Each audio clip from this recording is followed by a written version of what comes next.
I know you're out there. I can feel you now. I know that you're afraid. You're afraid of us. You're afraid of change. I don't know the future. I didn't come here to tell you how this is going to end. I came here to tell you how it's going to begin. I'm going to hang up this phone, and then I'm going to show these people what you don't want them to see. I'm going to show them a world without you.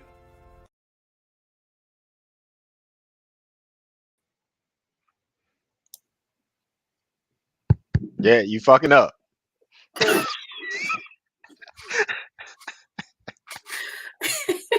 up, everybody? I'm Fu. I'm Jay. And I'm Main One, and we're Unplugged, Free Your Mind, the show where we discuss and share our perspectives on an array of topics and world news from an unfiltered, unbiased, and unplugged point of view. Welcome Absolutely. back, everybody. Yes. It's been a long time. Woo. I shouldn't have left you. My man, like, I'm sitting there thinking about this. Man. I don't remember the last time we were all on together. I don't remember that shit. Last summer. Spring. Last spring. It's been a while. It's been almost a year. Yeah, like February, March, something like that, from what I remember. It's been almost a year since Jay put us down, and Ooh. We back. I'm sorry. Back. We are so back. Damn, yeah, you're right. She put us down like some fucking dog. What? Like, what? Why gotta be that way? I ain't fucking with y'all. I ain't fucking with y'all. Then had nerve to put us in the pet cemetery to bring us back. No, don't start rumors. No, it was not that. I did not put it down. Y'all were terrible. What up, good people? What's going on? We got let's catch up. Let's catch the people up. What everybody then had going on while we've been on this hiatus. Let's just go ahead and jump into it, man. I'm gonna go last. Let's go ahead and let the lady go first. Yeah, because she ain't been on in so long, so we'll let her go. Here we go. So I'm so happy that we're back. So much has changed, y'all. I moved out of New York. I am now in Florida. That in itself took months and months of planning, getting my stuff down here, getting, fixing up whatever I had in New York, getting it, past even my own home state, Georgia. People trying to figure out why Florida. Please, come on. Why not? Why not Florida? It's beautiful down here. The weather's great right now. But that took some time. What? Hey, not to cut you off, but and we'll touch on this later on in the show. It's a good thing your ass moved out of New York. But continue. Yes, Lord. What's funny to me is that I guess, with me really trying to plan everything out and get things done, it didn't occur that I didn't post this on social media. Not that I post everything on social media because it's not everybody's business, your moves and everything. But what shocked me was Fo did not even know that I was not in New York anymore.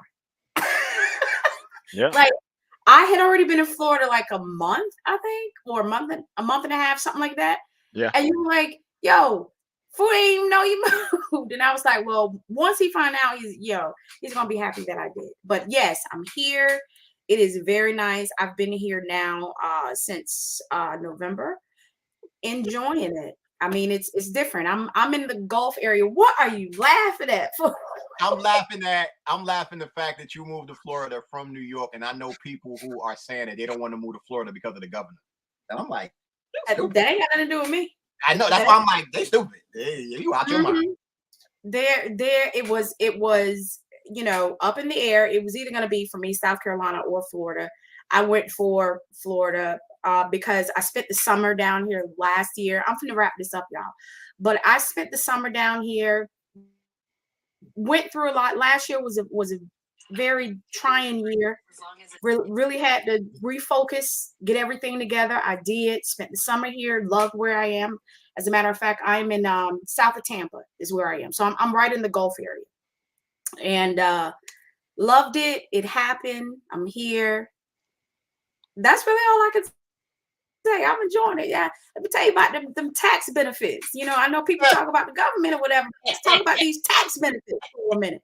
You know what I mean? So, for the most part, it's it's been real nice. Needless to say, like the weather and everything. All my friends that are back in New York, like they going through it right now. It's cold there, and they're like, "Oh, when you coming back?" And I'm thinking, no time Never worry. no time soon. I mean, I have to go back at some point because I still have shows there. I still have gigs there. I still work. I'm performing. But look here, y'all got to book me sometime in the summer because I'm not coming here in these winter months. No, absolutely not. Like it was 80s here today, you know? So come on now. So I'm good to go. It's on you, main one. It's on you. Well, if you follow me on social media, the last 4 or 5, 6 months has been nothing but basketball. My youngest son is a basketball player, and he started his freshman year this year. I'm still a coach in middle school. We won our 4th championship in a row. Congratulations, man. Yes, sir. Yes, sir. So that kept us busy. He's about to start travel ball, so that's gonna keep me busy. This was my first time in like 9 years of being a spectator of my son.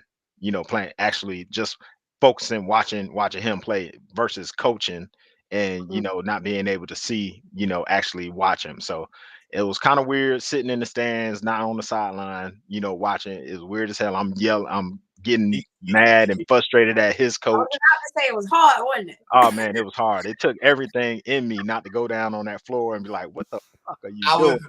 Nigga, I was about to say, are you having a Matt? Did you have a Matt Barnes moment, bruh? Yes, several. First of all, I know you, so I know it was hard. And I can only imagine. But it wasn't that bad because our middle school season kind of overlapped with their season. So sometimes I didn't get to his game because we had games. So my wife and family, they are always there supporting him. So he had them supporting him when I couldn't be there. So that's pretty much what's been going on with me, man. Basketball. That's it. What up, fool? What you been up to? He frozen. Boy. Look at them. That's how the Macs be doing that though. He's on a Mac now. You muted him. Yeah, I don't know what he's on. But yeah, there you go.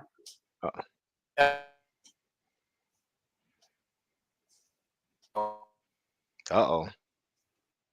Is it gonna be one of those nights?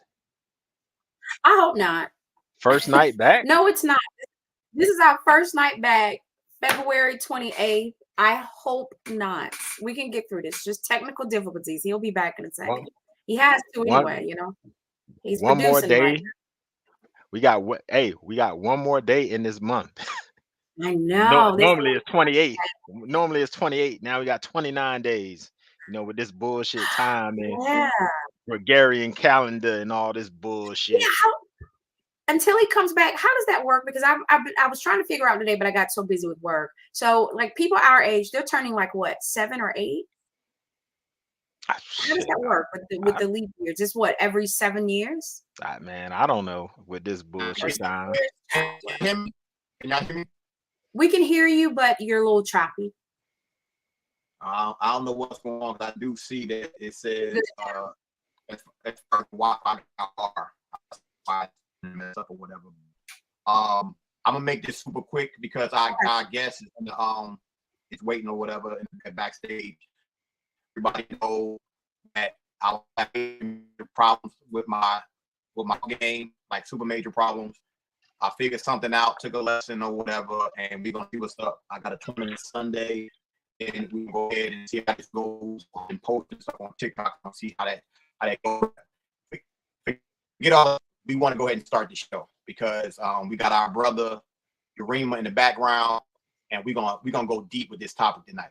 So the person that's coming on is a very dear friend of mine. He's like a big brother. He's definitely a friend to the show, and the knowledge that he has, you want to hear. And when it comes to, I'm not going to say our people, period. This topic is going to hit hard because most people don't even realize it. We get it. And we're going to make that tonight. We talk about the topic all the way. Most people just want to talk down all of that. So without further ado, Mr. Unity Walk himself. Yeah. There you go. In the building. all Yes. Peace, family. Peace. Can you hear me okay? Yes, Yes, sir. we got you. Ian, We hi, got you. Yarima. How Awesome. are you?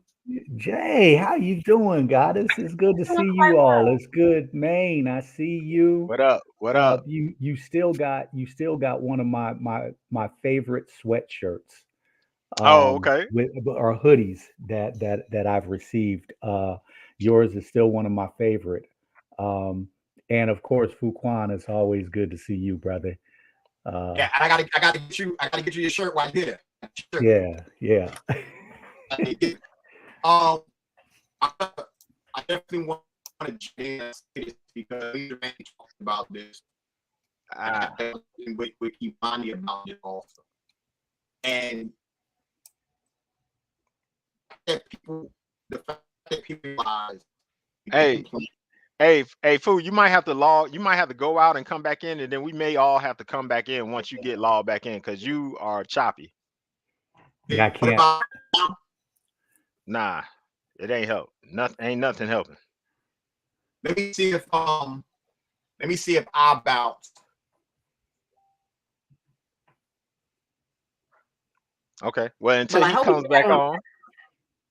comes back on, we'll keep the conversation going. I kind of know where he was going. Me and him, we kind of talked about this a couple of weeks ago, and your name came up and Kimani's name came up. Of course, y'all the OGs. You've been doing this for a while, so it is in this time that we got going on, especially with this election cycle going on and all this kind of stuff. The system has put all these things in place to divide and conquer the people, not just black people, but the 99%. So we'll just keep it broad. The 99%. Of course, we know how we feel about our community, the things we need to get done in our community, but it's at this point, I think it's bigger than our community. It's almost it's at the point for me, in my opinion, that we need to revamp the Fred Hampton ideal of, hey, it's us against them. I don't give a damn if you're green, yellow, whatever the case. We need to be together against the system. That's just my thinking of it. What do you say on to that point?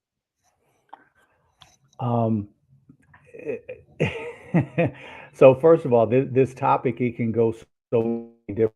You still hear me? Uh-oh. Yes, we can hear you. Okay. So okay. Okay, so this topic, it can go so many different ways because we can say, um, that it's us against them. However, I'm not seeing enough of them addressing the inequalities, the genocide that has been inflicted upon us. And so that that that is that shows insincerity, and it shows a group of people that I would be reluctant to team up with because in a hypothetical situation, let's say it's us, it absolutely is. I'm not taking anything away from what you said, main one, but Right. then there's the reality of, okay, let's say it's us against them. And let's say we go to war and win. Hypothetically, if there was a war and we go to war and win, after the dust settles, where are we as a group of people? Are we back to Jim Crow laws? Are we back to lynchings from trees? Because see, those things still haven't been addressed. The divide and conquer, the people in who are considered to be in power, the 1%, which is the minority, they're absolutely successful in their divide and conquer scheme. Don't get me wrong. So I see it. I see the racism that they have created as well. But I also see a group of people that they haven't given any apologies for that. As a matter of fact, their mentality is still, well, get over it. That's in the past. Or now they're using the excuse that, well, that wasn't real. They're just playing you. No, this land that we're on is stolen right now. So this is real. This in real time. My original ancestors were here first, and so it's real. It's real that you're blocking black farmers right now, and I don't see groups going out for them. I don't see groups going out for them. I see a couple of fragmented us groups going out for them, but I don't see the multitude saying, hey, it's time to team up as a family. It's time to rectify the wrongs that we have.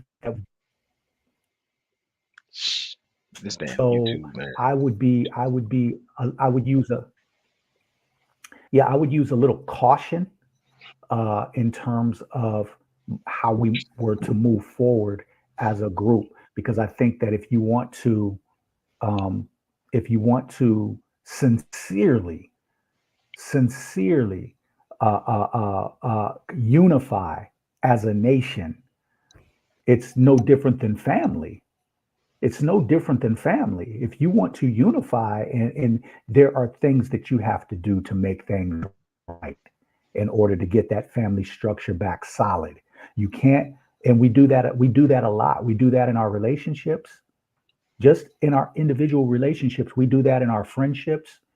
And now what we're saying is, let's do that as a nation. And what do I mean?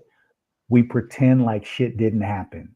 We overlook things and just keep going without addressing the issue. And if we're going to do that, that's a remedy for disaster long term. I agree. I agree with that. I agree. It just not addressing things. It's just like I always use this analogy of as far as like a relationship. So let's say you're in a relationship and you and your significant other, y'all never address y'all issue. Y'all just sweep it under the rug. Well, eventually that rug is going to begin to be this high. It's going to be like a mountain in the middle of y'all living room because y'all have never addressed it. Y'all just swept it under the rug.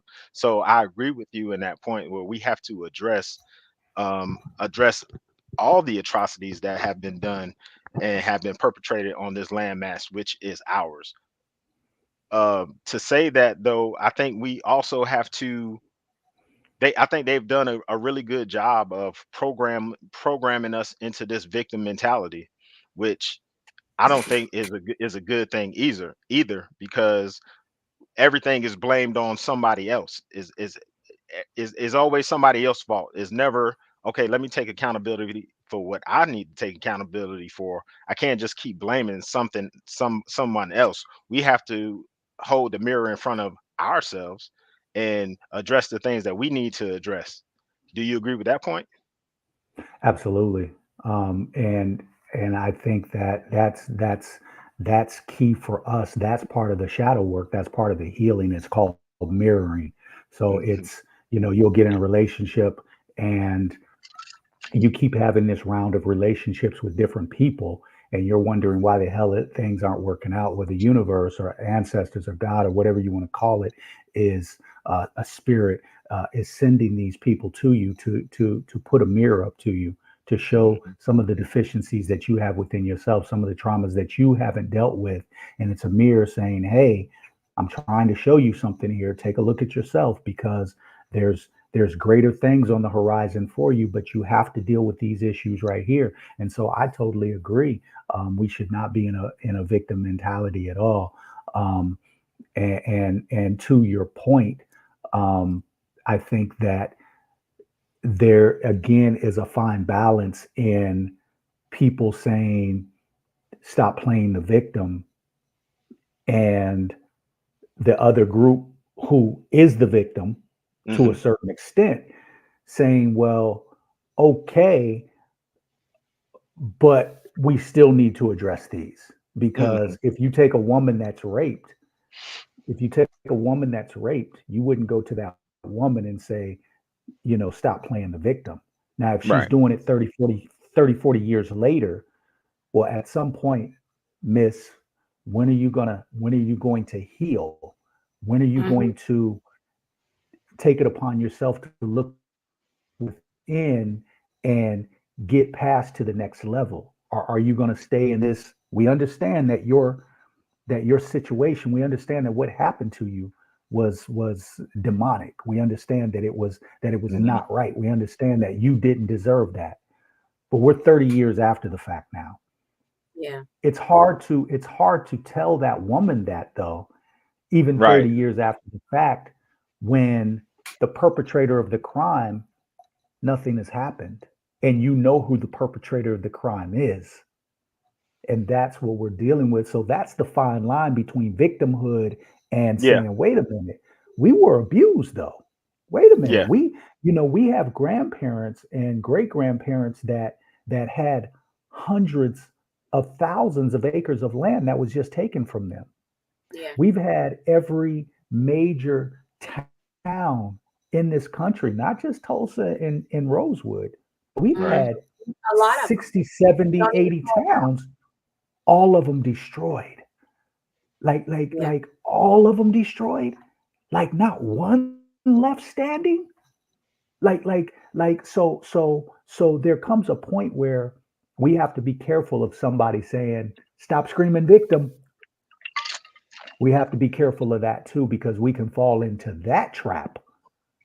Okay, I won't scream victim, but my grandparents' land, can I get that back now? Right. let's Right. let's make compensation, because if you're really trying to make something right, that's what you do. Yep. You make amends. Absolutely. And sorry sometimes isn't enough. I but agree. but so Yeah, but and I feel like I kind of feel like that's why now the major topic is reparations, because when are you going to make it right? I but totally agree. I think too, though, on a broader scale, um, when we talk about the totality of people, um, main one, you're correct.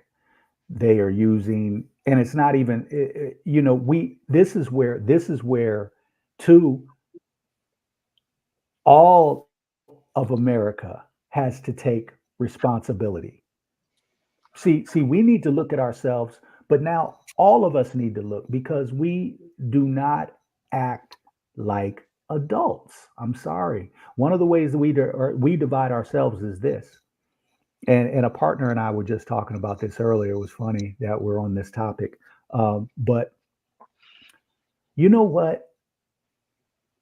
I don't like the messenger.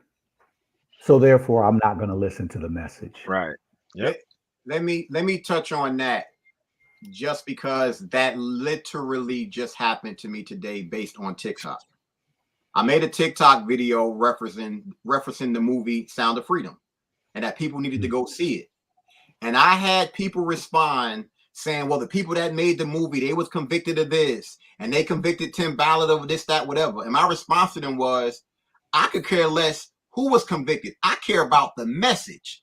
The fact of the matter is the message needs to be put out there about that particular issue. I don't even want to say the issue. They probably shut this damn stream down right now. But Right. the issue dealing with children, I'll just leave it like that. That message is what matters. And people, like, that proves the point right there. The art of divide and conquer that has been utilized globally, but I'm gonna use this country, is brilliant. I'm talking about brilliant. You have politics that divide us. You have the race part of it that divides us, when it's really us against them. But they have learned how to divide us. So now we fighting. You definitely got religion. You have medical freedom, because we all know we got family members that wouldn't even let us in our house 3 years ago because of what they believed when they were lied to. It's so many factors to it that the game that they playing is masterful, and enough of us, we won't accept that game because we can't get on code. When Jay mentioned reparations, of course that should be a conversation, but we so separated, we can't agree on what we supposed to get and what we want, which is also an issue, because we fight amongst ourselves so much, they sit back and they just laugh. Yeah. You absolutely right. I mean, not. I mean, you just named a few of them. They've added even more on top of that. I mean, you talking about economics. You talking about now is, are you a boy or you a girl? They got. I mean, so they done thrown pedophilia into this thing. Now it's an identity now. All of a sudden, it's like, so. I saw that. No, hold. Don't say that word no more. Excuse me. Yeah. Don't say that word no more. Say you can say pedo. Say pedo because that sounds like a name. Say pedo. Yeah, pedo. Yeah. I mean, so they have so many ways to. There is so many ways that keep us distracted and divided from the main issue, from the main thing that's happening. Is the ruling class, and it's us. I don't care how much money you make, how much money you think you have, you're not part of the ruling class. And now, mind you, that boils down to what we talked about before with these the Agent Smith effect. Those same people who are not part of them and can never get down with them will fight for them. Hands down, they will fight for this system that has proven to not care about us. And we talk about collectively, because, and this is a conversation I had with Kimani before the podcast. We know that poor whites are as equal as us, but back in the times, what did they do? They made them think they were better than us. So now they separated that too, which is crazy, because bottom line is there is no more middle class. Middle class is gone. It's been gone. It's working poor, and them. And if we don't get together, which seems like it's impossible, we're in for a rude awakening. Yeah. Well, and this kind of goes back to the original question that you asked, Main One. Let's look at that. Let's look at that middle class. Let's look at people with money. They're not part of the necessarily the 1%, but they lived good lives. And now that is being wiped out. Are they teaming? Do they want to team up? Do they want to team up now and unify because their lives are no longer good? Or do they want to team up and unify because it's actually the right thing to do? Because they see the action that's taken place. And see, this is the thing that we face. And this is what also you mentioned, I can't remember if it was you, Fuquan, or Main One just mentioned earlier, Fred Hampton. This is what made Fred so deadly. And when he was convincing poor whites that, you're no different than us. And then they started realizing, wait a minute, this is, you're right. And Dr. King was doing the same thing. However, the division, we have to look at this, because when you talk about a group of people, when you talk about people that have maybe had money for an extended period of time, they don't see, I'm sorry, but they don't see the world the same way a person living in a tent city right now sees the world. Mm-hmm. They don't. A diehard Republican that they were Republicans, their parents were Republicans, their grandparents were Republicans. That's inbred in them. Yes, there will be a few that see the forest for the trees and say, hey, this is BS. But at some point, we have to see the long-term effects of programming, the long-term effects of indoctrination, the long-term effects of how this has made people's livelihoods, how they live. Mm-hmm. And so to now say it's crazy because the 1% is doing all of this and we can't see it. We should, and there are those of us on here right now, and Kamani and some others that do. That's part of the class that's waking up. That's part of the class that's getting the third eye vision. But at the end of the day, the majority still aren't seeing it because the majority are still caught in the confines of the matrix, and that's the trick. That's the trick. And how can you expect that to be? How can you expect that to be any different if a person is making $500,000 a year, which to a billionaire or millionaire or a person that's making 10 million, that's probably not a lot of money. But to a person that's making $500,000 a year, that's living a Right. good life, that can't relate to the bum sleeping up under the subway in Harlem or down south. And now all of a sudden they're losing that. Now they want to scream. Hey, what the hell? Because they feel like they're entitled. Wait a minute, you're taking something from me. What happens if we team up with them? What happens afterwards? Because if we team up with them, I know you're mad because you lost your shit. Had you never lost it, You wouldn't even fuck with me. you wouldn't have sacrificed losing it for this cause. But because it was because you force lost it. Now you want to team up? What happens when the dust settles?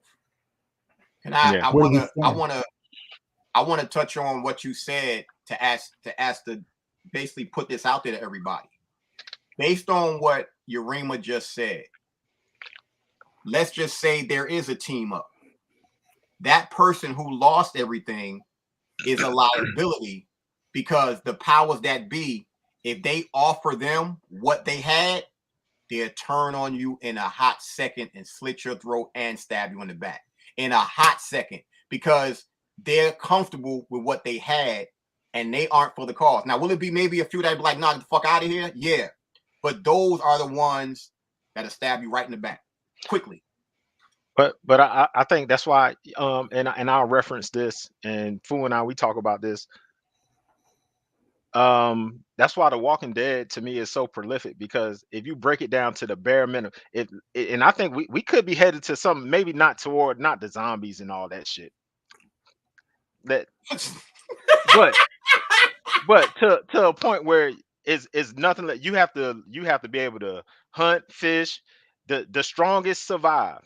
And just like on the show, if you watch that show, you follow the show, the weak ones are always the one that are clinging. So we have to understand that everybody's not going to go. Everybody's not going to make it. Everybody's not going to go.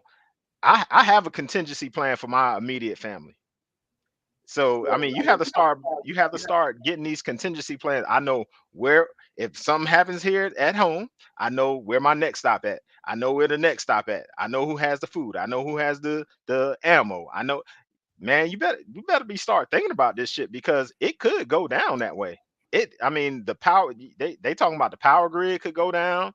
I mean, anything can happen. So we're at the point now where the strongest survive.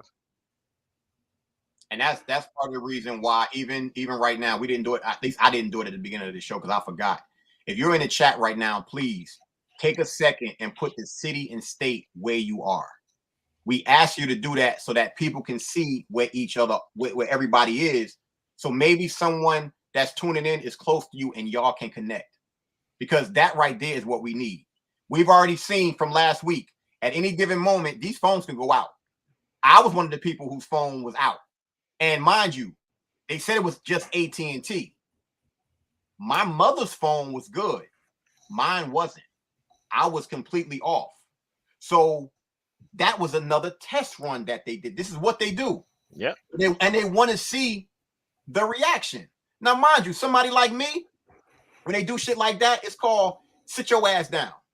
Sit your ass down, go chill somewhere, whatever, get your mind right, and just wait it out. That's what it is. But on a mass scale, everybody don't have my restraint. They're gonna go crazy. They want to go to AT&T and bitch and moan. Now, mind you, let me put this side note out there for everybody. I did go to AT&T just to ask a question. As soon as you walked in, the dude said, "We already know your phone is down or whatever. I actually have two phones. One of them work, one of them isn't working. They told us to tell you that there's a problem with the towers, so you have to wait it out." My immediate response was, "You talk about all these towers that they put up in the past 4 years. Now something want to go down? We ain't had this problem before those towers went up, but nobody want to have that conversation straight up and down." And another side note out there, Y'all see me and Main One rocking these shirts right here. If anybody wants one, hit me up with your size and your address. We'll work it out. On the front, it says believe nothing. On the back, it says question everything. Literally. But Yarima, see, we wanted to bring you on because having this conversation is great. I don't think enough people have this conversation, but it's more so about solutions. And in my personal opinion, one of the major solutions is communication. Because so many people are for self, nobody wants to talk. And I know for a fact, when I look at you two brothers right there, if one of y'all do something and it's some bullshit and I call you on it, your response is gonna be like, get the fuck out of here. I ain't fucking with you no more. You're gonna reflect on that to check yourself, and then we're gonna move forward.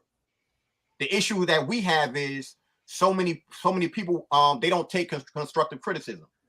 They don't take accountability and shit, and they want to be defensive. And that's a hole with a lot of people, because a lot of people want to talk to fucking respond instead of listening to what was said and calm the fuck down, chill out.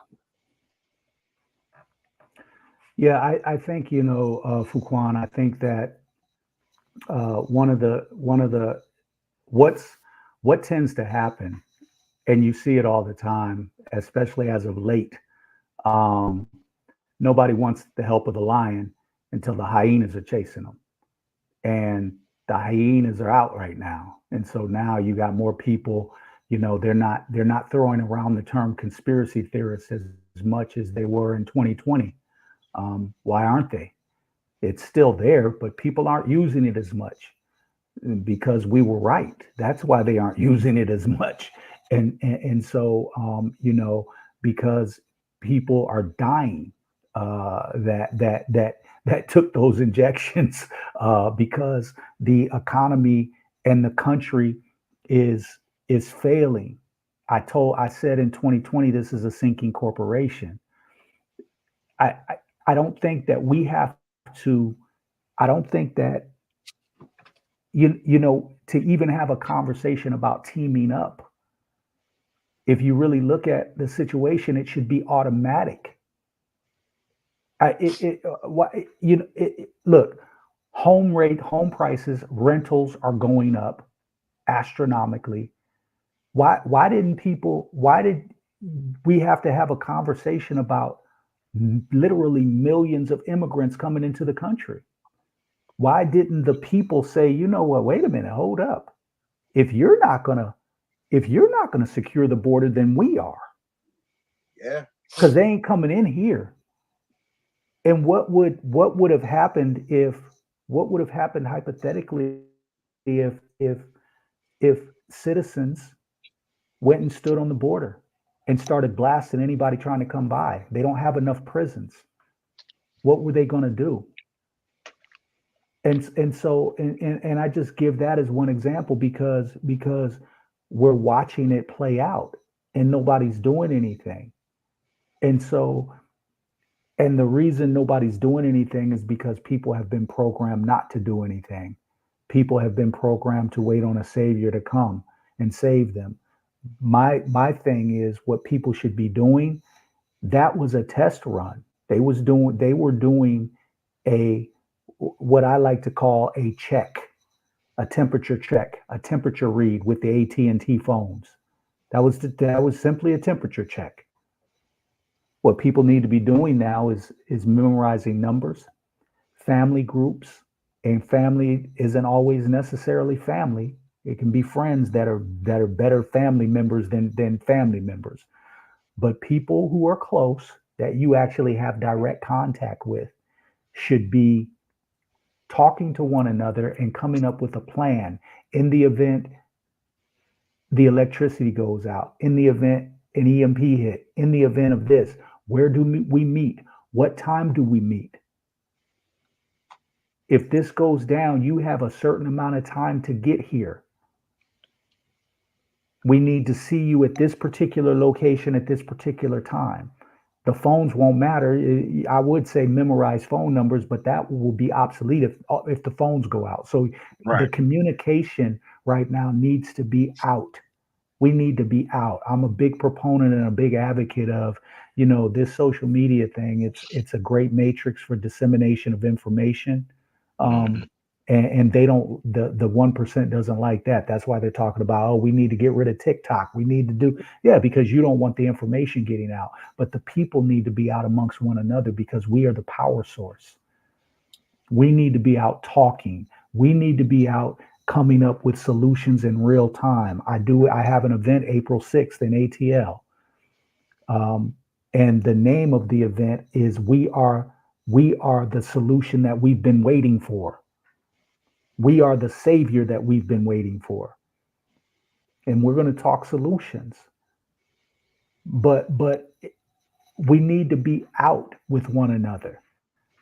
That's the first thing, because that will frighten the establishment more than anything. Wait, the people getting out? As long as they can keep us in this social media box, in this social media matrix, guess what? All three of us, and I'm sure the sisters as well, we're all sitting comfortably right now. We're sitting in chairs. I mean, if you look at us, and I'm not making a mockery of us because I'm part of this group right now, but if you look at us, we're sitting very comfortably. We don't look like a group that's ready for war. We don't look like a group that's ready if the shit jumps off right now. We're comfortable.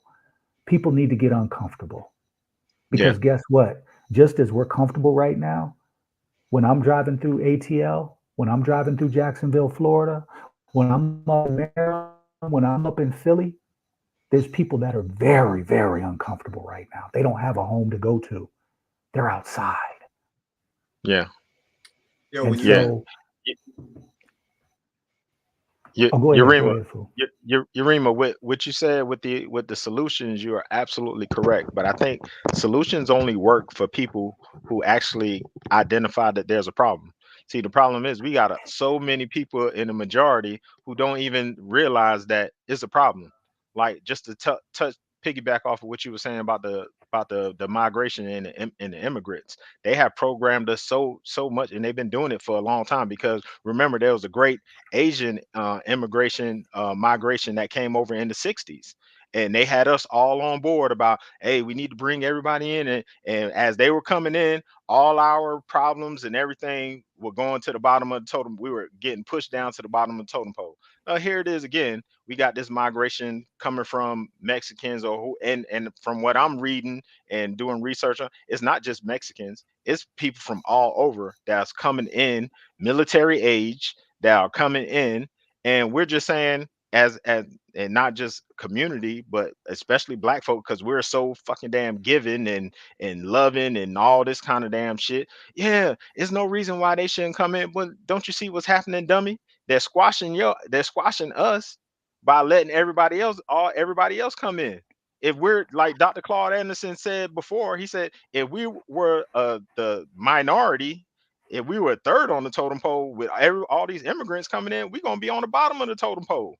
But you got most people who don't even understand that, can't even wrap their head around that until it affects them now. Like now it's affecting a lot of people in New York, where they're putting them in apartments and giving them money and all this kind of shit. And it's like, damn, you got homeless people that's on the street in damn near every major city that Right. can't get a cash card, apartment, or nothing. But you letting these immigrants, so you have to start wondering, damn, I wonder why they doing it. But nobody's questioning why. They're just saying, oh, well, it's just happening and whatever. You So the solution, yes, we have to talk to solutions of people who are ready to hear and receive those solutions. If you're not ready to receive those solutions, I'm fool. No, this is my. If he dies, he dies. I'm like Thanos. He need to go ahead and make the snap. These motherfuckers who ain't ready, go get on out the way. Get away from me. I love the fact that you brought up that scenario about what's going on in New York, because for a lot of people out there, I'm guessing our audience, y'all know what's going on. If you do not know what's going on in California, yo, we talking about, now mind you, a few years back, I got an Uber ride from somebody, and she told me she was from San Francisco, and I was excited, like I always wanted to visit there. She was like, no, you don't. I was like, why not? I didn't do the the Golden Gate Bridge, all that. She was like, no. She was like, the homeless issues there are ridiculous. She told me this 3 years ago. I don't know if y'all have seen this. Almost every major store, and I say almost, we talk about probably 90%, are shut down in certain parts of California. Ain't no Popeyes, ain't no Payless shoe stores, it's a fucking ghost town. That means there's no jobs. I want y'all to think about that. So you have California, which is like that, but they want to give these migrants $9,000 a month. Come on, yo.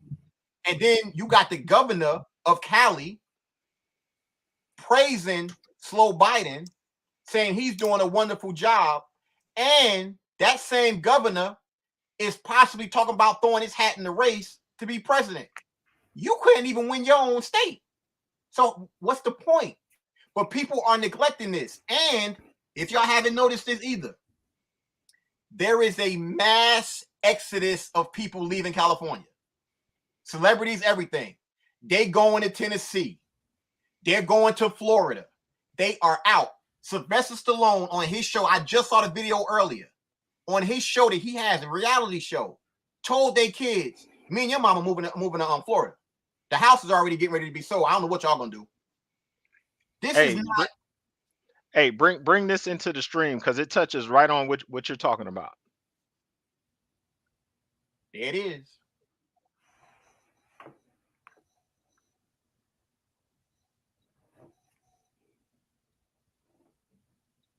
Is it a video? I ain't the only person having technical difficulties. It ain't just my Mac. No, I think you gotta turn on the sound name one. Because we can't hear it. Y'all can't hear it? Y'all didn't hear it? Not a word, not a peep. God. It's been too long since we did this. Hold on.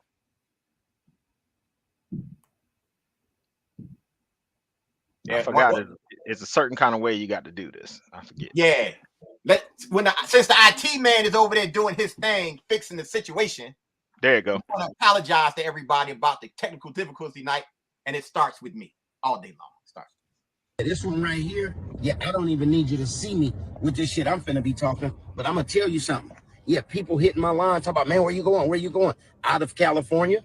The fuck out of California? Yeah, California is on its way down the drain. You hear me? Yeah, your local legislators, your motherfucking state legislation, they selling this motherfucker dirt cheap. You understand me? Yeah, they giving immigrants benefits. You hear me? They giving checks to homeless people, bro. I'm not against immigrants. I'm not against homeless people, but they not giving me no motherfucking checks. The schools is fucked up. They not teaching the kids nothing. They not paying the teachers to teach the kids nothing. Yeah, my favorite restaurant, La Chevelle, out of here. My favorite football team, the Oak Raiders, out of here. Favorite basketball team, Warriors, out of here. Favorite baseball team, A's, out of here. Yeah, man, everybody is getting the fuck out of California, me included. Yeah, I'm gonna tell you, around here, the cost of living is going up and the chances of living are going down. Yeah, how about that? Yeah, how about that? Yeah, California, the people who legislate for us don't live here. They selling this motherfucker out. All the homeless people you see in these Scooby and the Ghost Chaser motorhomes parked everywhere, they not even from here. But it's so much free money going on. Yeah, free money, food stamps, all the shit. Yeah, California is over with, baby. You understand me? Yeah, you heard it from me. Fuck California. I have to say something that just hit me like a ton of bricks by you playing that damn video, that audio, yo. I want y'all to think about something that has completely went over everybody's head with what he said about California. They moved all of the damn sports teams out before this shit happened. That proves this plan was been in effect. San Diego Chargers, gone, moved out. Oakland Raiders, LA, whatever. I'm a Raider fan, gone. The Warriors, gone. They moved them out of certain areas and put them someplace else. That also destroys the economy because those are jobs that are gone. But they knew they couldn't have those teams there knowing what was coming. You couldn't have no damn the Oakland, the Warriors like that with San Francisco being as fucked up as it is. Come on, yo. There's no way you could do that. So it just goes to show how they diabolical, yo. They diabolical with this shit. They ain't playing no fucking games. And the question is, what the $1 million question is always going to be to me, what's next and where next? Well, the thing is that a couple of things. So main one, you mentioned Dr. Claude Anderson, and Dr. Claude told us, he said, when they get tired of you, they're going to replace you when you are no longer of any use to them. Mm-hmm. And he also said that his book Powernomics, our people didn't buy it. It was the Asians that bought his book out, took it and implemented it. And you say that when the people don't know what's going on, and we're trying to tell them. I would argue and say the people know exactly what's going on. How could you not? If you're in a relationship with a woman and you move another woman in and start taking care of her, you think the woman you were in a relationship knows? I mean, that's basically what it is. She knows exactly what's going on. She knows that she's being replaced. Now the difference between that is that she might actually snap and do something. And so the people know what's going on. You're actually sitting back watching immigrants come into the country and get better treatment than you, and you don't know what's going on. The people know exactly what's going on. But I agree. They know what's going on. But that goes back to my point. They know what's going on, but they're willing to turn a blind eye because you know why? They'll still turn around and say, "Oh well, we're gonna vote for Joe Biden in this administration again." Well, this is the administration that's doing all this shit. Not saying that any other party is better because all of them are not for the people. Neither party is for the people, but you can't see what's going on and then turn around and say, "Oh yeah, I want some more of that shit." That's just dumb as hell. And Dr. Claude Anderson says this again. He was like, us as black folk haven't had enough yet. He said we haven't got beaten enough yet. He said because we keep turning to the same people who are doing the beating. Like, give us some more. We want some more. We ain't had enough. And then you got those same people that will argue. I'm talking about argue you down with the vote blue, no matter who, and all this other shit. I mean, for me, it's redundant and it's annoying. And my bad. Go ahead, Yarima. No, I was going to say that, but the same situation with the metaphor I gave. There's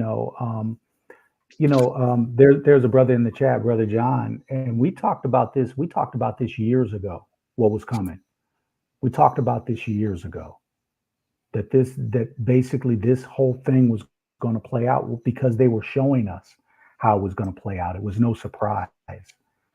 They were showing us that they're going to implode the country. They were showing us that the dollar was going to lose its value. They were showing us that capitalism was going to start to decline, because how can it not? Capitalism is simply I eat you in order to get to where I want to go.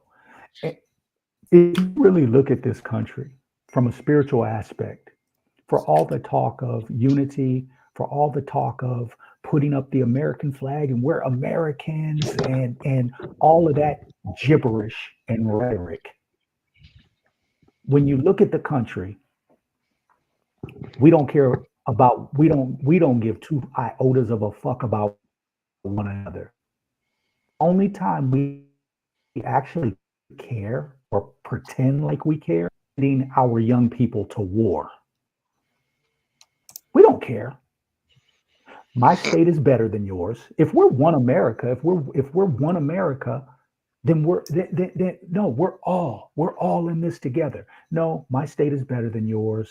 I'm gonna eat over here the best foods and think that you should have access. Stop crying. But when it's time to go to war, when it's time to go and set up a beachhead, when it's time to go bomb a whole country, then we're supposed to scream. You know, it's the hypocrisy.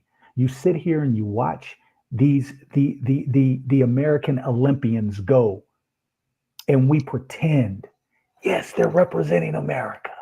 Yes, look at her run. Yes, the U.S. won again. Yes, look at him do that move. Yes, we won. And it's all a charade because we don't give a fuck about one another over here. We don't.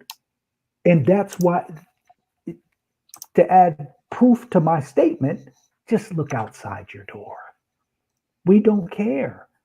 And so now we are supposed to pretend like we do. That's why I'm saying find your tribe, find the people closest to you, the people who actually do listen, the people who are saying, yeah, let's come up with a plan. Because we don't care. If we cared, how can you care when you got, you know, the homeless population in Cali, they have their own government. They have their own mayor, their own spokesperson. This is how detrimental it is. That the homeless population, they just decided, look, we're going to create our own government. Just like you got people moving out of Cali, you got people, and I think I call it smart enough right now they're moving out of the U.S. As the immigrants are coming in, some of the citizens are leaving. And they're saying, you know what? Why should I be paying $2,000 a month in rent when I can go over here to what Mr. Trump calls a shithole country, and I can live off the beach and pay $300-400 a month, and this is the norm, and I'm living good and I'm eating better food? Why would I shit? He called it a shithole country though, but shit, I can save $1,600 a month literally. That can go to something else for my lifestyle. I mean, come on, we just don't care about one another. And that's that main one, that what goes back to your original statement. You know, it's not about victim. It's not about those things are in play. Don't get me wrong. But at the end of the day, we don't care and we pretend like we do. And the only time we act like we do care is in times of detriment like this, when people are scared, when people are living their best lives, when people feel like they're on top of the world, when there wasn't 150 Macy's being shut down within the next few days, when there wasn't these Walmarts around the country being shut down, turned into prison camps, when there weren't these Sears, Roebucks, and J.C. Penney's being shut down, when people could go to their $8, $9, $10 an hour job and slave, everything was cool. Just be quiet. Pay your bills. Pay your dues to Uncle Sam, the IRS. But now people are in a detrimental situation. They're scared. Now it's all about team up. Come on. You never team up with you. You never gave a fuck about me. Right. So now you scared. And guess what? You never cared. Guess what you're going to come to find? We, the originals, still have the answer like we always have. Yarima, I gotta touch on this based on something that you said. And for somebody out there, I don't think the group that's watching right now will get triggered, but I know some people will. He talked about how people over here in this country will cheer on USA, and all that, let's say in the Olympics. But you got people like that. You got people that talk about Ukraine and all this other stuff. but you won't help out your fellow man over here.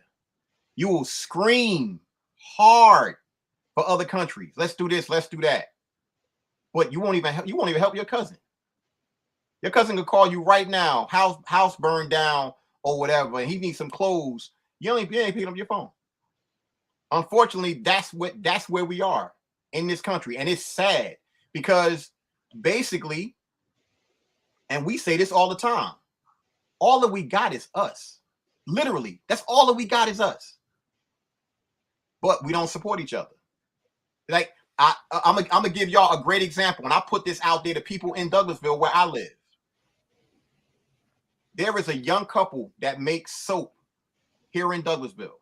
It's called Urban Eden. It's the only soap I've used now for damn near 10 years. I would say about that, maybe going on 7, 8 years. I told the people in Douglasville, why are you still buying soap from the supermarket? They make their stuff here. They have a warehouse here. They employ citizens here. They should sell out. Don't go buy Dove or Irish Spring or whatever the hell you buying. Go support them. That's where we got to get to. But you don't want to do that because you're comfortable with what you've been doing. And honestly, you putting chemicals and shit all on you. You don't even realize it. And for me personally, I would rather support somebody, especially situations like that. I know who's making my shit. That makes it better. At least that's for me. But we got to start doing that. But all we want to do is complain. Go ahead. Brother, if we just keep it confined to us, we're the worst. We're the worst. And when we talk about putting up that mirror, being honest, when we talk about taking accountability, we're the worst. I've said it before and I stand on it. Black people will not support one another. The only time they support you is after you make it. They won't help you get there. We see it time and time again. Jermaine, I don't know if you can find it. Why you getting ready to say something? See if you can find that joke with Bernie Mac about getting into heaven. Type in Bernie Mac heaven joke and play that. I want our viewers to see this shit. But go ahead and say what you're about to say, man. I ain't mean to cut you off. Nah, you good because you know a friend to the show. We've had him on the show before. Darcel, he does taxes, and we were having this conversation today, and we were having it the other day, and he was like, you know, people are called so in his small business, he used to work for Rose Murphy and TaxSlayer, these big companies. He branched off, say he wanted to do his own thing, so he's doing his own thing, trying to help our people. So he gives free consultations. So do with that free consultation, so the people start using him just to get the little like the breadcrumbs, and then they'll go do it themselves, or they'll go take it somewhere else, and he's cutting them half of the price that they're going to pay at Rose Murphy or these H&R Blocks. Is not even half. I would say he's doing it for 10, 30, 40% of the price that they'll get somewhere else, but they will use him to get just a little bit of that information and then take it to somewhere else.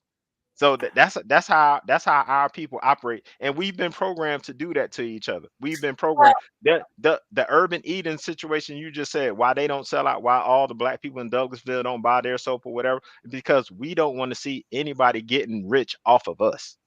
Well, wasn't that a movement like not a couple of years ago, supporting black businesses? Yeah, it lasts about a month. It lasts about a month. Don't wear Gucci. Don't wear this. Don't wear that. That's what T.I. and all them, the celebrities started. Don't do this, and it lasted about a month. And I just saw a video with Nori in the damn Louis Vuitton store or whatever. And my response when I saw that was, why aren't you supporting black-owned high-end brands? There are plenty of black-owned high-end brands. Why not? But it's a double-edged sword with me when I think about something like that, because when we support each other, which is a great thing, are you supporting the community? Are you just taking your profits and taking it somewhere else? That's why, for me, I'm so passionate about Urban Eden. They are here. They are employing people here. Their warehouse is here. Are you going to take that money and bounce? That's what we have to hold these type of people accountable, without a doubt. I apologize, y'all. I didn't see that it was people that wanted to get in also. So let me go ahead and let these other cats in. Main one, I wanted to pass me when we get off. Pass me Darcel's info, so I can. will, sure will. Yeah, please do. But I want to say one thing real quick is that we, you know, when we talk about that, and you know what Nori did and that sort of thing. You know, our people have a bit. I think we're getting cut. They do the same thing when it comes to our quote unquote leaders, or people that we look up to, our heroes. They don't get memorialized and celebrated usually until after they're dead. I mean, if you look at it, and it's the same thing with businesses. You know, if you take the average rapper, they people love them now, but when they were grinding, trying to get there, they got very little support. You know, you take our leaders. Look at Dr. Khalid Muhammad or Malcolm. Malcolm died with $300 in his pocket. You take them. We commemorate Malcolm more since he's been dead than we did ever when he was alive. And so part of that shadow work, part of that looking in the mirror, part of that taking accountability is saying, wait, hold up, wait a minute. We have to change how we operate with one another. Yeah. That's it. Brother John, I see you up here. Mika, my eye, I see you. Did you did you find that video? What was the name of it? Just type in Bernie Mac heaven joke. I want people like Yarima has seen it. You probably saw it too. We already know what the premise is. When people see this video or this little joke, it's so real and funny at the same time. I don't know who Facebook user is. You saying, is this live? Yes, we're live. And mind you, it's conversations like this that need to be had. And I'm looking at 6 people on the screen, and we have people in the chat. As a collective, we need to link up with each other so that we can start communicating with each other to start solutions. Because guess what? We aren't in the same place. We build, come up with solutions, and then you build where you are. Now, mind you, you're going to put the information out. I always look at it with the 80-20 rule. You invite 100 people, I don't even expect 20 to come. I expect 10 to come.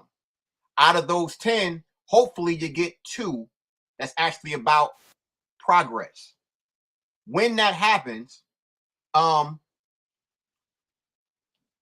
great thing about it is those 2 can start building, because we got to focus on quality. The quantity will come without question, because it's about energy. And if the energy's right, that's the move.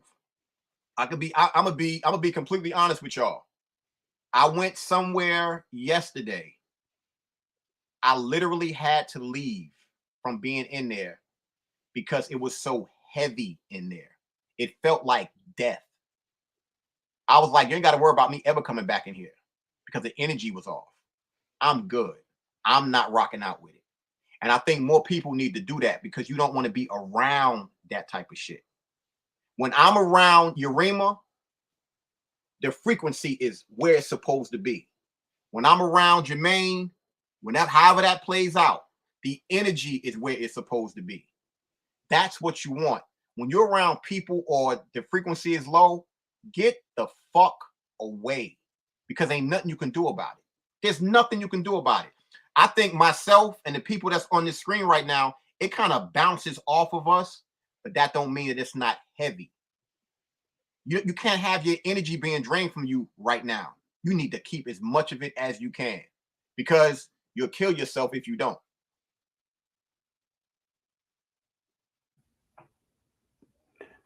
I see Brother John and Mika Mayat. Yeah. I think you muted, John. I am. Yeah. Can you hear me now? Yeah, Yes, we sir. got you. We hear you. Good. Hey, thanks for bringing me into the conversation, man. Yeah, me and Yarima go way back, man. But yeah, we were having a similar conversation today, as we often do. We've kind of been ahead of the curve on some things. If I could make a side note, one being Bitcoin.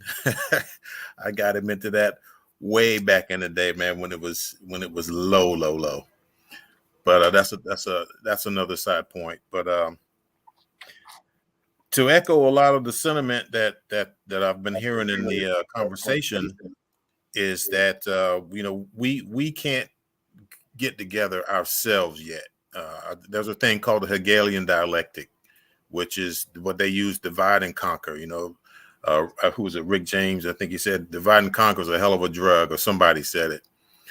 And we're always in a state of tension. If you notice these crises that we've been going through, every week there's a new one. We got war in Ukraine, this, something, whatever they call it, the strategy of tension. They always keep us tied up, worried about something, worried about making a living, worried about the world blowing up, worrying about just getting to your job if you got one. And all of that is designed to do exactly what it's doing, to keep us from coming together first as a people, but then even with the larger community. I'm being pessimistic, but I'm being realistic. I don't think it's ever going to happen. I mean, we've been conditioned for so long. Think about it. A little kid, you could take a little kid and tell them the sky is blue or red or whatever. They'll believe it.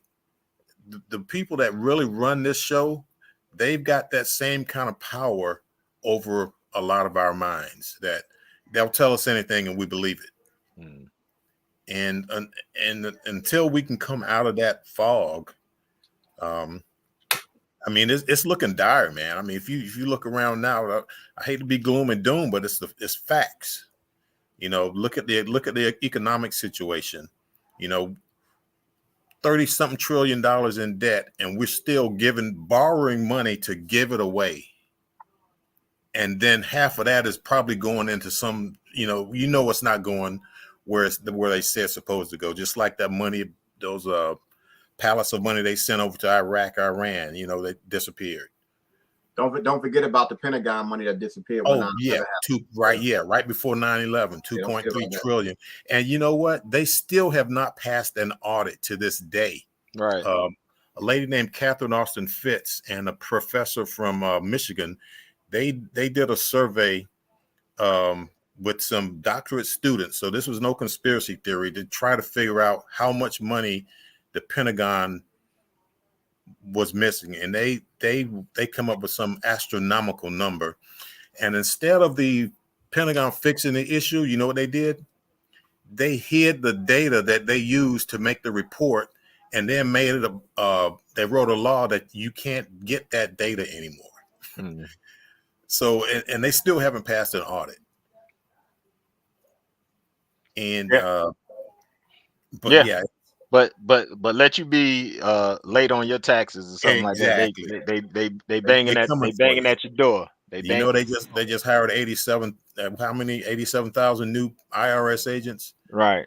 To get these people that supposedly they want to tax the people, but they look for $600 a $600 limit. So that's gonna get those high spenders. We're gonna get the taxes from those high people. Right. And there's a saying that goes, a dying empire's last act is to pillage the people. Yep. And we are being pillaged. They're coming up with all kind of taxes for us, when I say us, the less than 1% or whatever we are, the 99%. Yeah. That and it's. But John, I just get but lost. John, what we witnessed in the last 4 years, last 4 or 5 years, is the biggest heist in world history. In 2000, I mean, you talking about it 2008. in 2000. Well, just fast forward from 2008, but that was a heist too. But you talking about $5 trillion in 2020 when they passed the CARES Act. That was $5 trillion that went upward to the wealthiest in this country. Yeah, and where'd they get that money from? From taxpayers. No, they printed it out of thin air. What they printed it out, but at the end of the day, us as taxpayers, we're paying the expense. To a certain degree, yeah, but they don't need our taxes. That's a system of control. I mean, they print as much money as they need. They print it, and you talk about gangster. They holding 300 billion of Russia's treasuries, and they froze them for sanctions. Now they're talking about taking that money and giving it to Ukraine. Now, tell me that ain't gangster. You gonna take somebody's money, and these countries are looking at this, and if they can do this to Russia, they're like, well, they can do it to us, because we control that financial system, the SWIFT system. That when they put sanctions on someone, that's what they do. They lock them out of being able to interact with the world economy. Right. And now they got people thinking that they're gonna let Ukraine into NATO.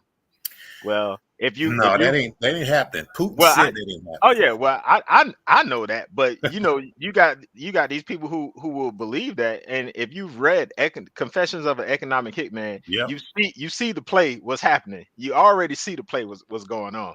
So I'm like you, man. I hate to be doom and gloom and be sounding pessimistic, but at the end of the day, I have to be real about the situation we're seeing. Right. You got to, like somebody was saying earlier, you got to take care of yourself and those around you, and have a plan and be able to execute it. And because I think you're on mute, bro.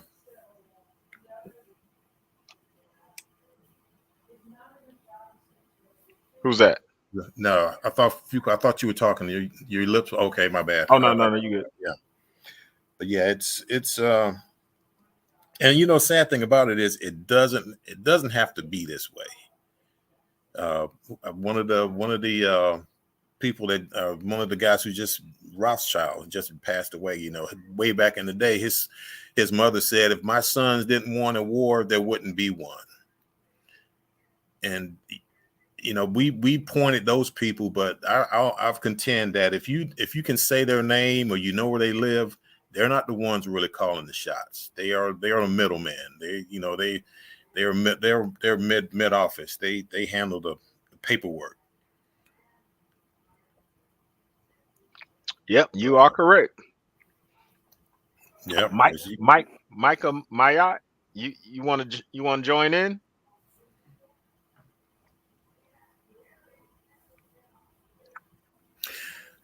I'm just listening right now. Okay. I was gonna say, while you're waiting for it, you guys might want to check out this. There's a documentary called The Great Taking. This guy went through and documented how they have lined up the financial system to where you don't own anything. And when it all goes down, they can take your stuff legally. It's called The Great Taking. And I found out about this place called DTCC and Seed and Company several years ago. They own, if you're in the market, if you buy a stock, you get a certificate. Well, you don't. If you think you own a stock, go next time you talk to your broker or whoever, ask them to give you one of those certificates and see what happens. You're not going to get it, and if you do, I'll be surprised. Because they have orchestrated this system to where there won't be any more bailouts. They're going to call them bail-ins. And if you remember a few years ago, they did that in Greece. where they shut the banks down. Yep. Took the people's money, but there were some rich people that got their money out a few days before that. But after that, they did that dry run on that. So, but that was just like with the pandemic, when you had all those CEOs of the companies resigning and buying stock and pulling their stocks and stuff out of these companies and stuff like that. But what you were talking about is as far as us having nothing, that's where BlackRock comes in, because they're the one that's buying up all the property. They want to turn, what they want to do is they want to turn everyone into permanent renters. You'll own nothing and be happy. Yep. And if you notice, all these executives are taking out stock. Selling Bezos. For others, they're just cashing in their stocks. Some people that have never done it before. So the things are being set up in place. And like I said, we focus on the minutia. Right. Oh man, look at Trump did this, or Biden did that, or some politician did something, or wow, we're watching the NBA All-Star game, and they can tell you every stat from this side of the game to the next, but don't know what's going on in the world. It's like a magician. Sleight of hand. Let me play this video over here. Go ahead. Let me see if it worked. Let me see if it worked with the sound. Guy and a white guy. Yeah. And I said, man, I want to go to heaven. He said, God, right down the road. I said, well, how far? I said, just a half a mile. He said, but your name ain't on the list, Bernie. You know your name ain't on the goddamn list. I said, well, wait a minute, man. I said, I'm going to try. He said, well, you got one more chance to make it. If you can go down there and you ask the Lord a question and he can't answer it, you might get into heaven. Now, whisper something to the Lord. And he looked at me. And he looked down. He looked down. He said, open the gate! I walked on in. The white guy said, that's bullshit, man. How the fuck did he get in there? That's bullshit. He said, hey, Father, what did the black guy ask you? He asked me, when was black people ever going to stick together?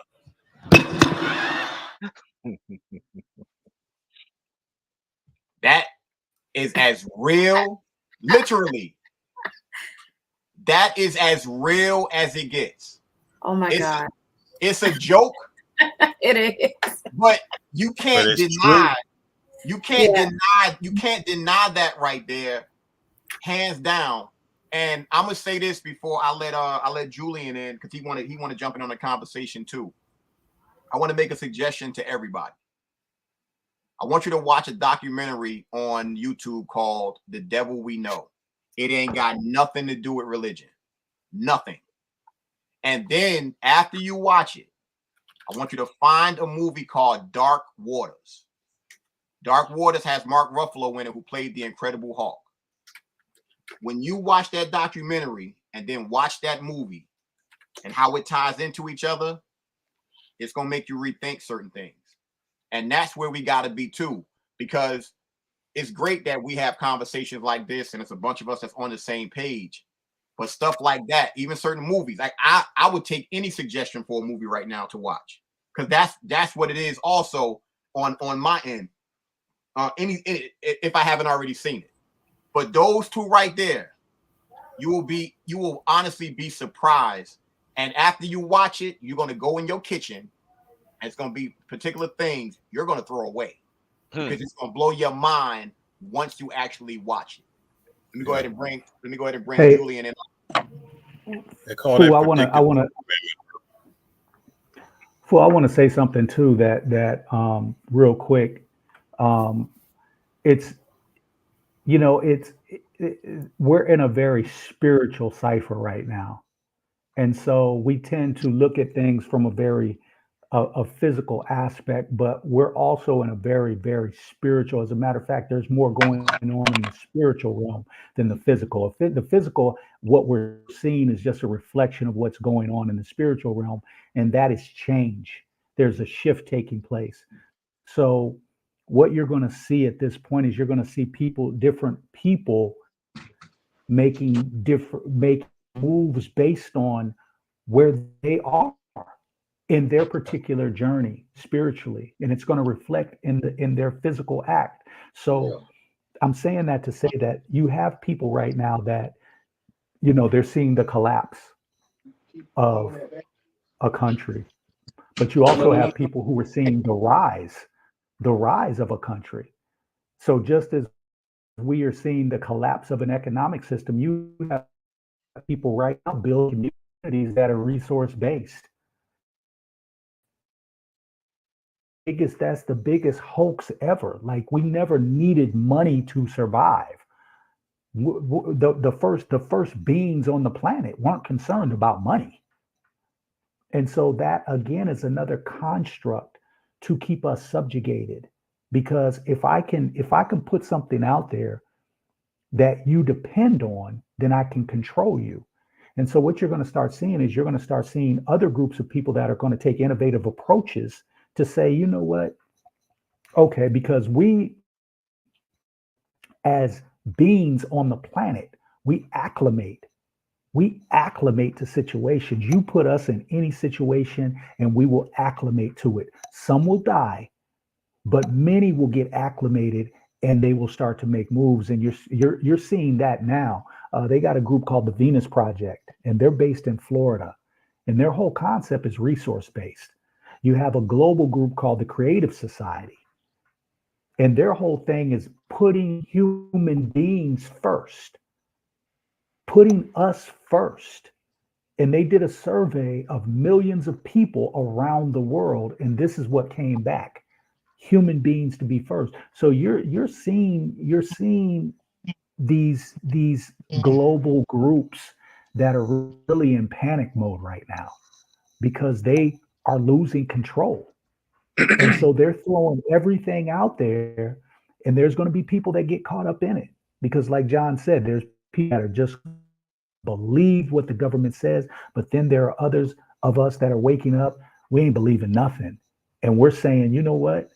You can't. Not only are we not believing you, but you can't even control us no more.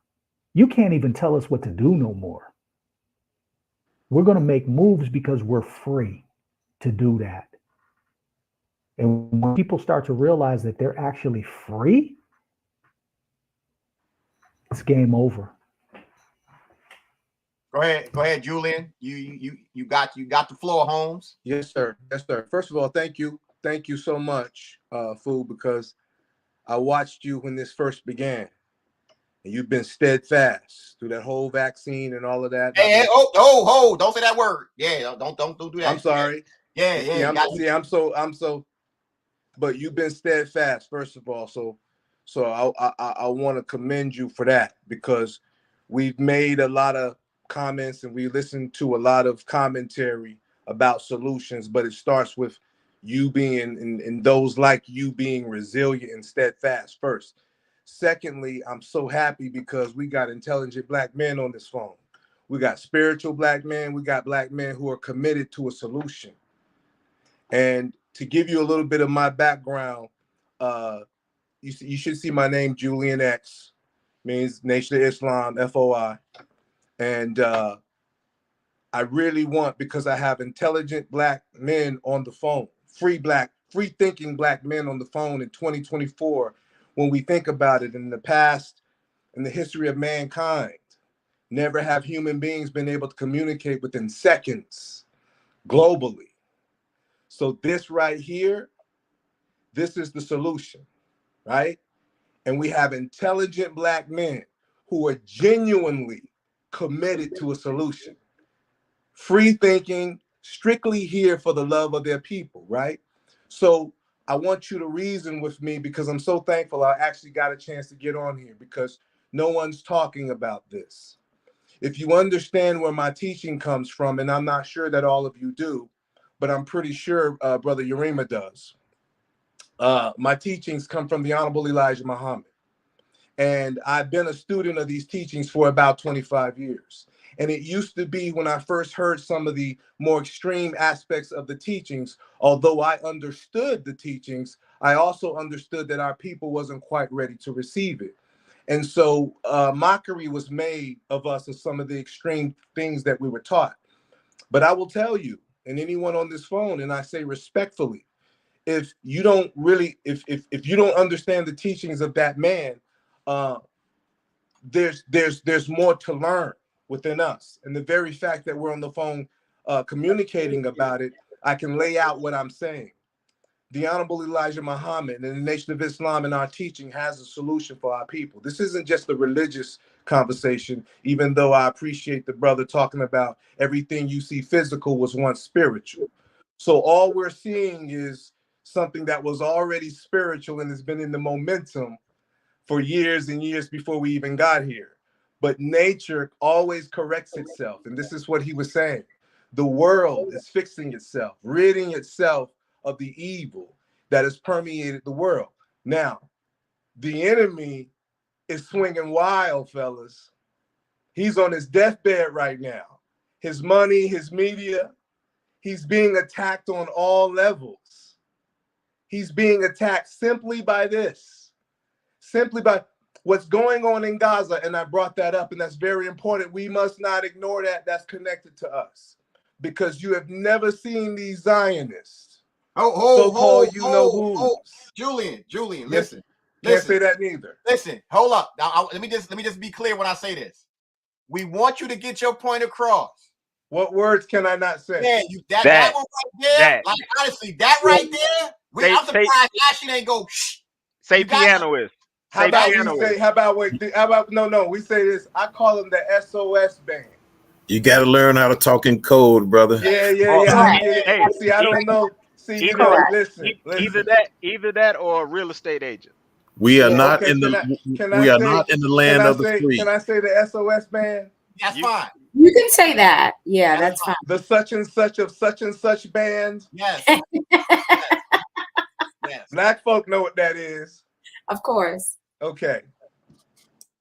I'm excited because I don't even think y'all realize we're living during the generation that we're getting ready to watch this enemy die. He's swinging wild. This is what has me so upset and so hurt about Gaza. Because see, he's desperate. He's going all out. He's saying, fuck it. We got to show you who we are, and we're going to do it in front of the world. What can you do about it? They're doing it right in front of our face, just like they did the Native Americans. See, we're having conversations because Black people are the real enemy, but we're so asleep that we never think that that reality of genocide of what happened to us could repeat itself. We're that asleep. But the real enemy who's been next to us, the SOS man, right up under our noses, the brother talked about the cryptocurrency. I love that. Because guess what? This new technology that they're calling the blockchain, that means it's rendering the money that they're printing. He's right. Oh, man. The money that they're printing, he's right. They can print up whatever the hell they want to print up. They don't really have the money. They just had the guns. What is money for real? Look at those new Trump shoes, right? They specifically designed those shoes. Pay attention. You think they just threw a design together? They sat in that room and said, it's got to be red, white, and blue. But what was the real color? Gold. Gold. The Honorable Elijah Muhammad said it, and we got some scholars on this phone. The Honorable Elijah Muhammad said, as soon as America, first book I ever read, it was called The Fall of America, 26 years ago. Said, as soon as America went off the gold and silver standard, she sealed her doom. Y'all are scholars. Go back and review it. Y'all know what I'm saying is true. If you've been around the FOI and you've been around Farrakhan, you guys know as far as research and study, we're America's best. I'm saying that humbly. I'm saying that the Honorable Elijah Muhammad, this is not about him. This is about Black people. And there's never been a Black leader or Black organization to withstand the most powerful, most influential government on the planet. The Satan, and inside of Satan, there's only one group of people, brothers. It's time to fall in. We in the middle of the war of Armageddon. It's time to fall in. And this is the problem with Black people and what Bernie Mac was saying that was funny. We can't come together. You know why we can't come together? too many goddamn chiefs and not enough Indians. Nobody wants to fall in. But if we really want to come together and unite and form an army, that means we have to have a hierarchy. We have to have a leader. And personally, I don't see anybody in the annals of American history who's more qualified and more deserving of that during this time than Minister Louis Farrakhan. Nobody can argue that. And I'm not talking about rhetoric. I'm talking about actual work. Not just the physical work, but the spiritual work and resurrecting our people. Now, let me say this one last thing, because I'm excited to have you brothers on the phone, because I love y'all. You know we love y'all. But the Honorable Minister Louis Farrakhan said the other day, and I want to bring this to the forefront, that those of us who understand this teaching, I know exactly what he's saying, but he says he got it from God in a direct vision. He said he was going to be quiet. Farrakhan said, I'm going to be quiet. He said to himself, I'm going to be quiet about what's going on with Israel and the Palestinians. I'm going to be quiet.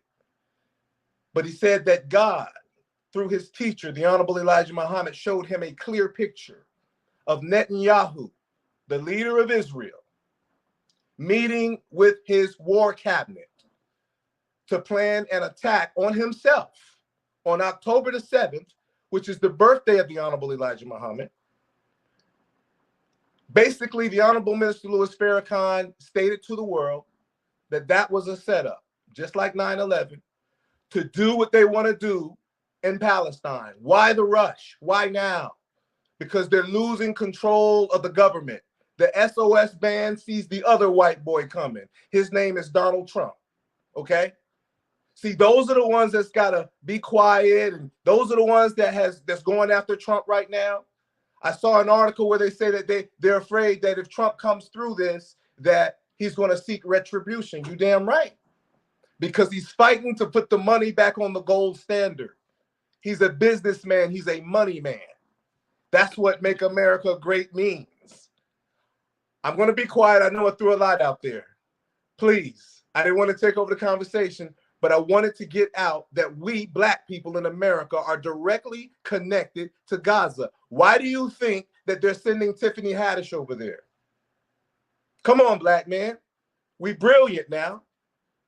There is no getting along with them. Scripture says we have to separate and unite. And nobody, the Honorable Minister Louis Farrakhan, Nation of Islam, speaks for itself.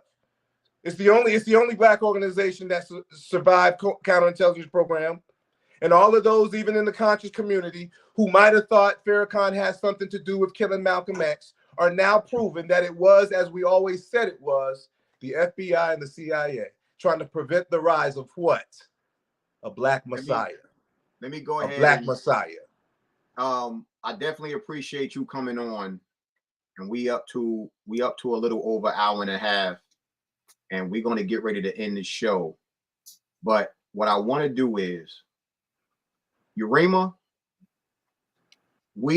this conversation tonight has pretty much come full circle, hands down.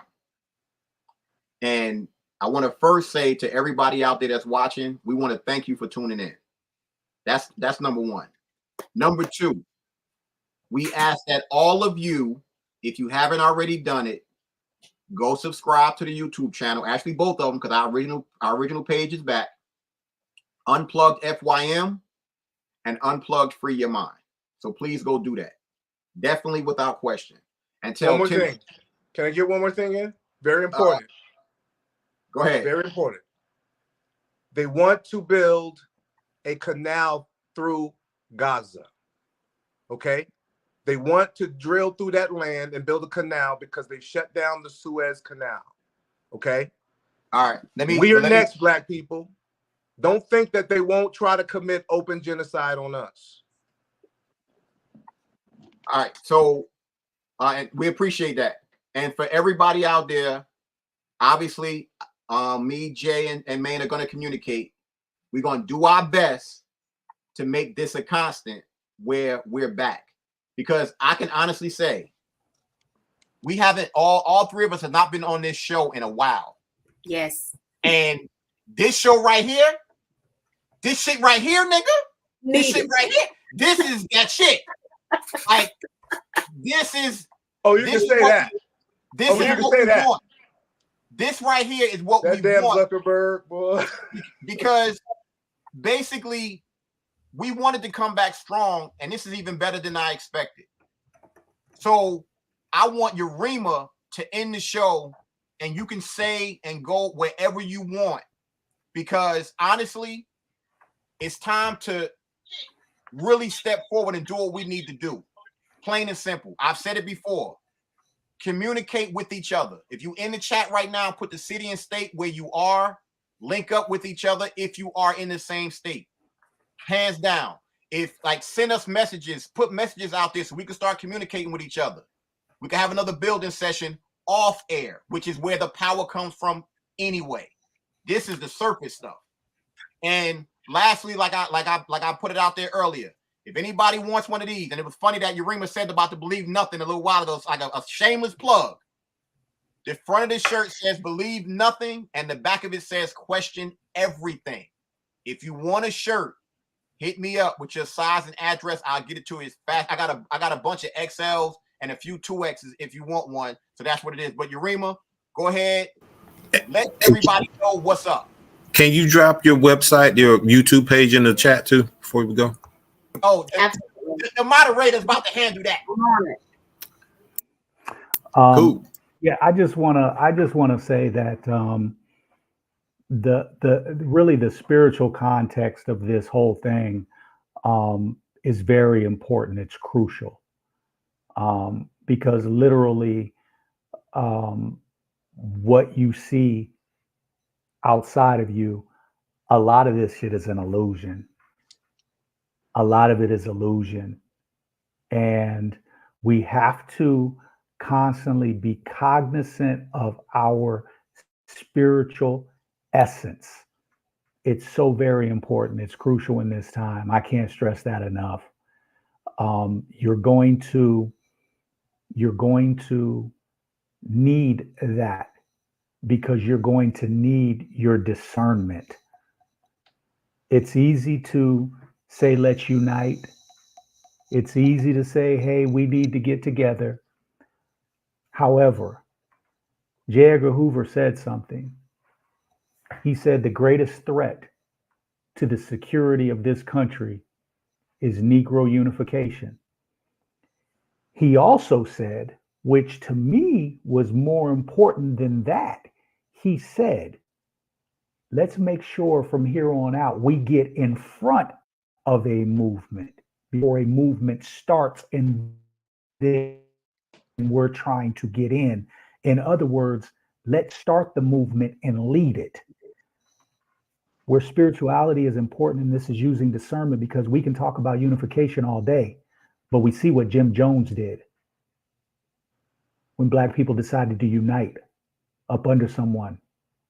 They're all dead. And so you have to understand, and if you don't know the story of Jim Jones, research that. So we have to understand that in this time, Fred Hampton was set up by somebody that looked like him. Our leaders get set up. Dr. King was set up by somebody that looked like him. The brother said that he moved out of the way so that the sniper could get a clear shot on Dr. King. And so you have to know who you are to be able to use the necessary discernment on who to team up with, because demonic spirits are moving. Just like good spirits are moving, demonic spirits are moving, and they're coming to crush. We live in a very demonic environment. When we talk about the educational system that our children are in, that we allow them to function in, it's despicable. When we talk about the government body that people put their trust in, it's despicable. And if you don't think that people like us in this cipher here, if you don't think that we're not targeted, because there's a light amongst us, there's a light that we shed. Guess what? Bugs attract to the light. They attract to the light.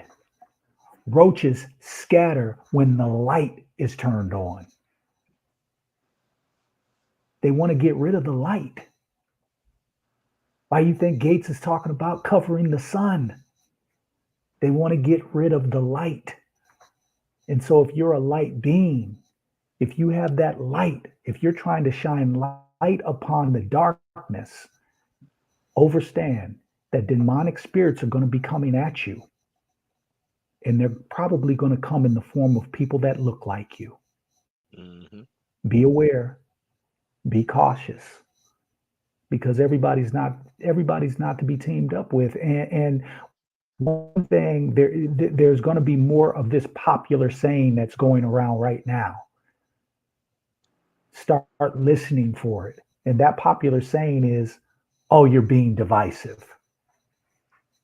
Well, my response is that if the truth is divisive, then let us split this motherfucker down the middle then and divide.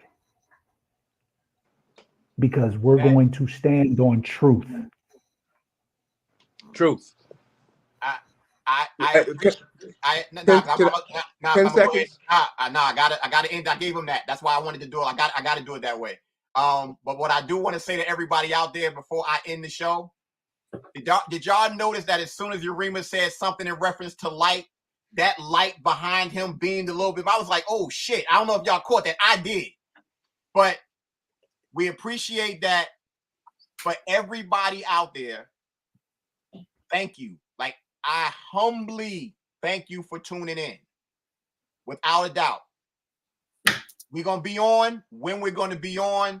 Just constantly check the bell notification to be on YouTube and everything like that. Thank you for tuning in. For everybody that's on the panel right now, when I end the stream, you can stay on if you want to, and we can still talk for a hot second if you want to, but we just going to be that's cool.